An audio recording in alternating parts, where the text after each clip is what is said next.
राम राम भाई सभी को। तो आज हम लोग धार्मिक आंदोलन टॉपिक देखने वाले हैं, फिर इससे रिलेटेड क्वेश्चंस करेंगे। पिछली क्लास में हम लोगों ने महाजनपद काल को कंप्लीट किया था। लुसेंट से लगभग सारा क्वेश्चन कंप्लीट कर लिए हैं और लुसेंट से ही हम लोग अभी प्रैक्टिस कर रहे हैं। तो लुसेंट से जितना सारा क्वेश्चन था वो सारा कवर हो गया है, ठीक है, महाजनपद काल का। और आज हम लोग धार्मिक आंदोलन के बारे में थोड़ा सा जानेंगे, फिर इससे रिलेटेड क्वेश्चंस करेंगे। और आज हम लोग मुख्यतः जैन धर्म और बौद्ध धर्म के बारे में पढ़ेंगे। फिर नेक्स्ट क्लास में वैष्णव धर्म और शैव धर्म के बारे में, और जो भी धर्म है वो अगली क्लास में देखेंगे, ठीक है ना। आज हम लोग मुख्यतः जैन धर्म और बौद्ध धर्म के बारे में पढ़ेंगे। तो चलिए शुरू करते हैं। ये चैनल है, सब्सक्राइब कीजिएगा। चलिए शुरू करते हैं आज का क्लास।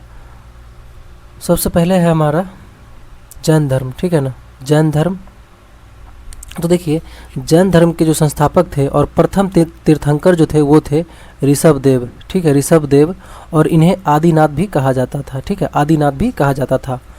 आगे है जैन धर्म में कुल 24 तीर्थंकर हुए, ठीक है, जैन धर्म में कुल 24 तीर्थंकर हुए। उसके बाद है जो इम्पोर्टेंट है 23वें तीर्थंकर, वो थे पार्श्वनाथ।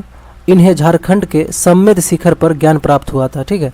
आगे है 24वें और अंतिम तीर्थंकर जो हुए वो हुए महावीर स्वामी। इन्हें जैन धर्म का वास्तविक संस्थापक माना जाता है, ठीक है। 24वें और अंतिम तीर्थंकर महावीर स्वामी हुए। इन्हें जैन धर्म का वास्तविक संस्थापक माना जाता है, ठीक है। संस्थापक और प्रथम तीर्थंकर जो है वो ऋषभदेव, जिन्हें आदिनाथ भी कहा जाता है, वो थे, ठीक है। लेकिन वास्तविक संस्थापक जो माना जाता है वो 24वें और अंतिम तीर्थंकर महावीर स्वामी को माना जाता है, ठीक है। आगे देखते हैं, चलते हैं नेक्स्ट स्लाइड पे। आगे है महावीर स्वामी की जीवन परिचय, लाइफ ऑफ महावीर, ठीक है। देखिए इनका जो जन्म है, महावीर स्वामी का जो जन्म है, उनका जन्म 540 ईसा पूर्व कुंडग्राम वैशाली में हुआ था, ठीक है, बिहार में हुआ था, वैशाली जिले में हुआ था। कुंडग्राम नामक जगह पे 540 ईसा पूर्व में हुआ था। आगे है इनके बचपन का नाम जो है वो वर्धमान था।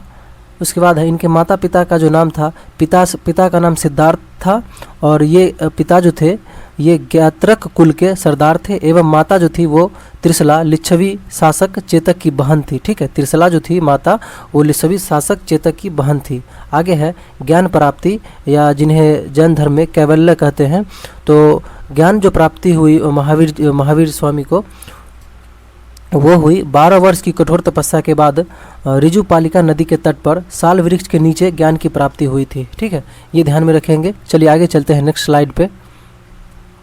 आगे है जैन धर्म की शिक्षाएं, टीचिंग ऑफ जैनिज्म। जैन धर्म से क्या सीखने को मिलता है, या जैन धर्म में किस चीज़ की शिक्षाएं दी जाती हैं। तो देखिए वो है जैन धर्म में एक चीज़ होता है त्रिरत्न, ठीक है, जैन धर्म के त्रिरत्न। तो त्रिरत्न जो होते हैं, 3 जेवल्स, वो होते हैं सम्यक दर्शन, सम्यक ज्ञान, सम्यक आचरण, right faith, right knowledge, right conduct, ठीक है। सम्यक दर्शन, सम्यक ज्ञान, सम्यक आचरण, ये त्रिरत्न है। फिर एक आता है पंच महावर्त, 5 वोज, ठीक है, पंच महावर्त। तो देखिए पंच महावर्त के अंतर्गत अहिंसा, नॉन वायलेंस, सत्य, ट्रुथ, अस्त्य, डू नॉट स्टील, अस्त्य यानी चोरी न करना, अपरिग्रह, उसके बाद है ब्रह्मचर्य। अहिंसा, सत्य, अस्त्य यानी चोरी न करना, उसके बाद है अपरिग्रह, धन नहीं रखना, डू नॉट एक्वायर प्रॉपर्टी, जिसे अपरिग्रह को धन नहीं रखना कह सकते हैं। डू नॉट एक्वायर प्रॉपर्टी, अपरिग्रह का मतलब होता है डू नॉट एक्वायर प्रॉपर्टी, धन संग्रह नहीं करना, ठीक है। उसके बाद है ब्रह्मचर्य, सेलिबेसी।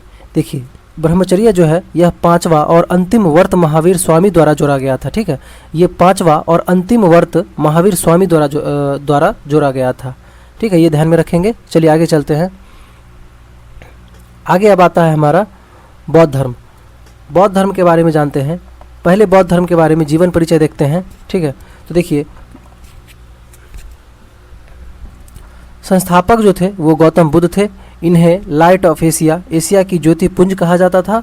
और इनका जो जन्म है वो 563 ईसा पूर्व में लुम्बिनी कपिल वस्तु नामक जगह नेपाल में है, वहाँ हुई थी, ठीक है। लुम्बिनी में कपिल वस्तु नेपाल में हुई थी, ठीक है। आगे है बचपन का नाम इनका जो था वो सिद्धार्थ था। और इसके बाद है इनके माता पिता के बारे में देख लेते हैं। पिता का नाम शुद्धोधन था और ये शाक्यगण एवं माता महामाया थी। ठीक है, पिता जो थे वो शुद्धोधन थे और ये शाक्यगण के मुखिया थे, और माता जो थी वो महामाया थी। ठीक है, जन्म के 7 दिन बाद माता का निधन हो गया था, अतः लालन पालन सौतेली माँ प्रजापति गौतमी ने किया। तो ये ध्यान में रखेंगे, लालन पालन जो की थी वो सौतेली माँ प्रजापति गौतमी ने किया था, और पिता का नाम शुद्धोधन था और ये शाक्यगण के मुखिया थे, और माता का नाम महामाया था। आगे देखते हैं,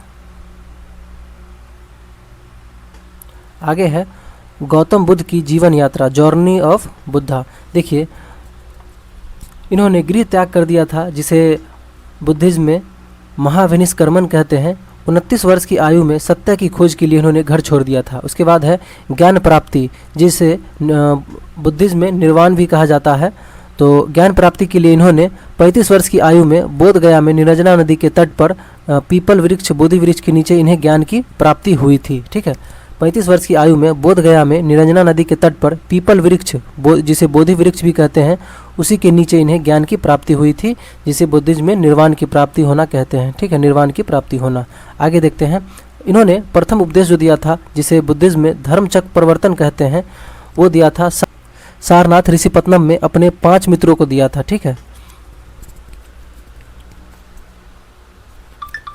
सारनाथ में ऋषिपत्तनम में अपने 5 मित्रों को प्रथम उपदेश दिया था। उसके बाद है मृत्यु, जिसे बुद्धिज्म में महापरिनिर्वाण कहते हैं, महापरिनिर्वाण कहते हैं। 483 ईसा पूर्व में इनका मृत्यु हुआ था, कुशीनगर में हुआ था, जो देवरिया उत्तर प्रदेश का क्षेत्र है, वहाँ 80 वर्ष की आयु में हुआ था। ठीक है, कुशीनगर में हुआ था, देवरिया उत्तर प्रदेश के क्षेत्र में 80 वर्ष की आयु में हुआ था इनकी मृत्यु, जिसे महापरिनिर्वाण कहते हैं। तो चलिए आगे देखते हैं, ये कुछ इंपॉर्टेंट था, ये ध्यान में रखेंगे। ठीक है, ये ध्यान में रखेंगे, ये सारी चीज़ें आगे क्वेश्चंस में काम आएंगी।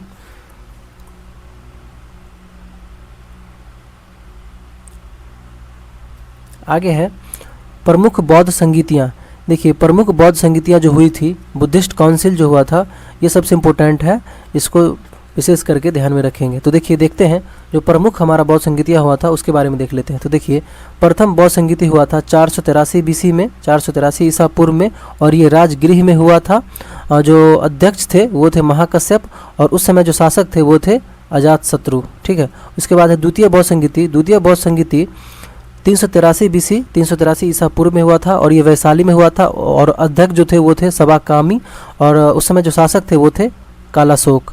ठीक है, उसके बाद है तृतीय बौद्ध संगीति, ये 250 BC में, 250 ईसा पूर्व में पाटलिपुत्र में हुआ था, और उस समय जो अध्यक्ष थे वो थे मोगलीपुत्तिस, शासक जो थे वो थे अशोक।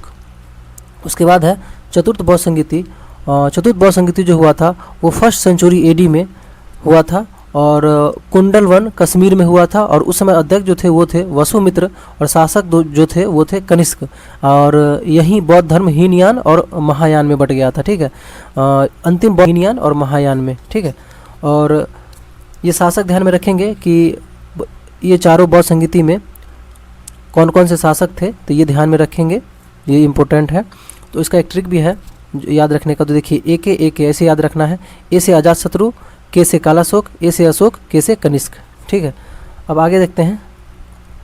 बस यहीं तक था, इतना ही है इस स्लाइड में, और इम्पोर्टेंट इतना ही है हमारे नॉर्मल एग्ज़ाम्स के लिए, जो भी कॉम्पिटिटिव एग्ज़ाम्स है उसके लिए इतना ही थ्योरी इम्पोर्टेंट है, और इससे रिलेटेड क्वेश्चन जो भी थोड़ा बहुत छूटा होगा वो क्वेश्चन में कर लेंगे। तो सब्सक्राइब कर लीजिएगा कॉम्पिटिटिव मोड को, लाइक शेयर कमेंट कीजिएगा अच्छा लगा होगा तो। चलिए मिलते हैं आपसे नेक्स्ट पार्ट में, बाय बाय।